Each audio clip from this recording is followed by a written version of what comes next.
नाजरीन, अदबी गोशे में एक मरतबा फिर आप सबको खुश आमदीद। हम बात को आगे बढ़ाते हैं और नसरी अदब में एक बड़ा नाम अहमद बशीर का है, जिन्होंने खाका निगारी और नावल निगारी में उर्दू के साथ साथ अंग्रेज़ी में भी मकाम पैदा किया। जो मिले थे रास्ते में उनके खाकों की किताब है। 24 मार्च 1923 को गुजरांवाला में पैदा हुए। उनकी बेटी नीलम बशीर मारूफ। मैं बात बताता हूँ राणा साहब आपको जी। जो नीलम बशीर अहमद है ना, वो बहुत अच्छी अफसाना निगार हैं, नामचीन अफसाना निगार हैं।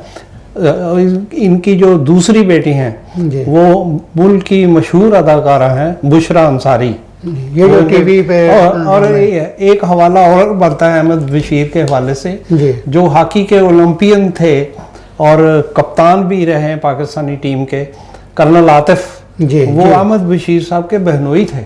वाह, ठीक। ये भी एक इजाफा करना चाहूँगा। तो इसके बाद नावल की दुनिया की बात करते हैं। नावल की दुनिया में खुसूसन औरतों की मुश्किलात पर कलम उठाने वाली रज़िया भट्ट का नाम सब ने सुना होगा।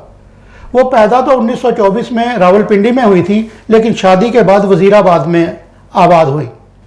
नायला, सायका, शब्बो और बानो जैसी 300 से ज़ायद कहानियाँ और 51 नावल तख्लीक करने वाली रज़िया भट्ट का 4 अक्टूबर 2012 को लाहौर में इंतकाल हुआ और वज़ीराबाद में ही आसूदा खाक हैं। इसके बाद हम बात करें तो अज आखां वारिस शाह नूं कितों कबरां विचों बोल ते अज किताबे इश्क दा कोई अगला वर्का फोल। ये सुनते ही आप सबके जहन में आ गया होगा अमृता प्रीतम। अमृता प्रीतम ने 31 अगस्त 1919 को मोहल्ला गुरु नानकपुरा में मास्टर करतार सिंह के घर आँख खोली। शोरा आफाक, पिंजर समेत 100 से ज़ायद कुतब लिखी। रसीदी टिकट उनकी खुद नविश्त है। तो आपका भी मोहल्ला गुरु नानकपुरा ही है। तो ये एक रवायत ये भी मिलती है कि गुरु नानकपुरा, और दूसरी है कि सैद नगरी मोहल्ला में इनकी रहाइश थी जी। तो ये इख्तलाफ है, ये तो मुहक्किक इनका काम है कि कैसे, लेकिन उनकी पैदाइश हुई गुजरांवाला में और गुजरांवाला के हवाले से ये एक बहुत बड़ा नाम, एक बल्कि एक बहुत बड़ी दुनिया है जी।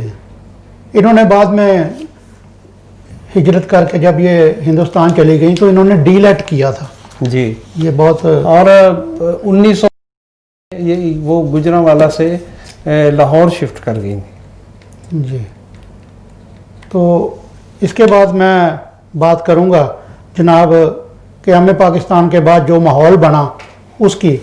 तो उसमें एक नाम हमारे सामने आता है जनाब हज़रत रासिख अरफानी साहब का। इनका असल नाम था अब्दुल वाहिद जी। अब्दुल वाहिद इनका नाम था जी। ये बहुत इनके बल्कि वालिद साहब जो थे ना जी, नूर मोहम्मद गरजाकी, वो आलम दीन थे, बल्कि वो जो मनाजरों में भी शिरकत फरमाते थे। उनकी भी एक किताब मौजूद है शायरी के हवाले से। रासिक साहब जो हैं, ये जब मैंने इनको देखना शुरू किया या मुशायरों में जाना शुरू किया, रवायती गज़ल गो थे, रवायती शायरी करते थे, लेकिन दूसरे असातिज़ा के अलावा वाहिद रासिक साहब ऐसे शायर हैं जिन्होंने जदीद गज़ल की तरफ भी अपने रुझान को डेवलप किया, और इनकी जो भी शायरी वक्त के साथ साथ आती रही उसमें एक इर्तिका का मंजरनामा मौजूद है जी। इनके बारे में कहा जाता है ना कि गज़ल को जिक्र जाना से निकाल कर अदब बराए ज़िंदगी की सही मानों में अक्कासी की तरफ जनाब रासिख अरफानी लेके आए। इनका एक शेर देखें। ये जब पाकिस्तान और हिंदुस्तान का ये तकसीम का मामला हो चुका, उसके बाद तूने हालात जो बख्शे हैं वो सर आँखों पर, तूने हालात जो बख्शे हैं वो सर आँखों पर, ऐसे माहौल में जीना भी सिखा दे मुझको। मैं दो शेर सुनाता हूँ जी। कि एक शेर है उनका, बाप का रास्ता देख रहे हैं, वाह, भूखे मरियल बच्चे, वाह, जाने कब नदिया से लौटे घर की ओर मछेरा। वाह वाह। एक उनका और बहुत ही शानदार शेर है, वो यूं है कि एक तो मैंने आपको ये शेर सुनाया ना कि घर की ओर मछेरा है, एक उनका नात का शेर देखिए कि कोई है चांद कोई शख्स फूल जैसा है, कौन है जो मेरे रसूल जैसा है।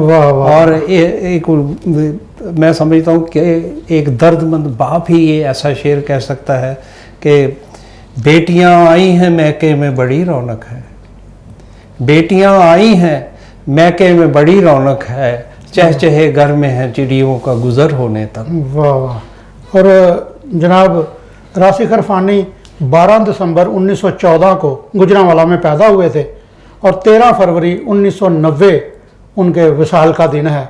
ये डायमंड बिल्डिंग है, ये जो हमारे इधर न्यायी चौक के करीब, हाँ जी, वहाँ इनकी रहाइश थी।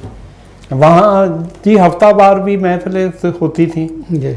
और शहर के शोरा वहाँ इकट्ठे होते थे और उस महफिल में लतीफ़े और पता नहीं क्या क्या छेड़छाड़ आपस में करते थे। मरकजी बज़्म इकबाल का आगाज भी दरअसल इन्होंने ही और जनाब इलामा याकूब अनवर साहब ने, हाँ जी, नहीं इसके जो बानी थे ना वो शर्की चांदपुरी थे। और लेकिन इनमें जब लोग हिंदुस्तान से यहाँ शिफ्ट हुए तो उनमें माइल करनाली, असर लुधियानवी और शहीद जलंधरी ऐसे दोस्तों की काविशें भी शामिल थीं कि उन्होंने शाहरा को ढूंढ ढूंढ के इकट्ठा किया।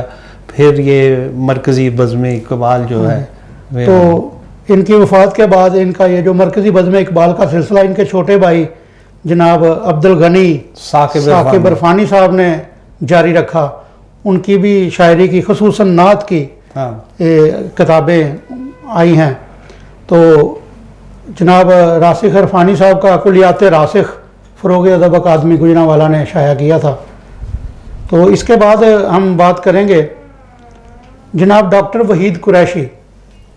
जनाब डॉक्टर वहीद कुरैशी 1925 में गुजरांवाला में पैदा हुए, मुमताज़ माहिर तालीम थे।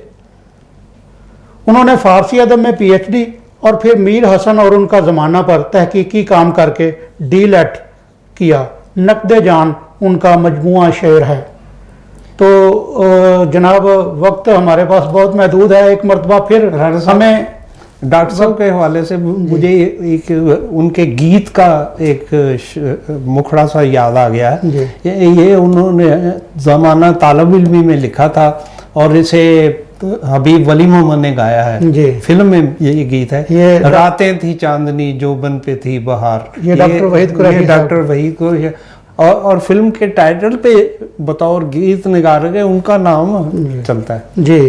तो यहाँ वक्त हुआ है एक छोटे से ब्रेक का, तो नाजरीन कहीं मत जाइएगा।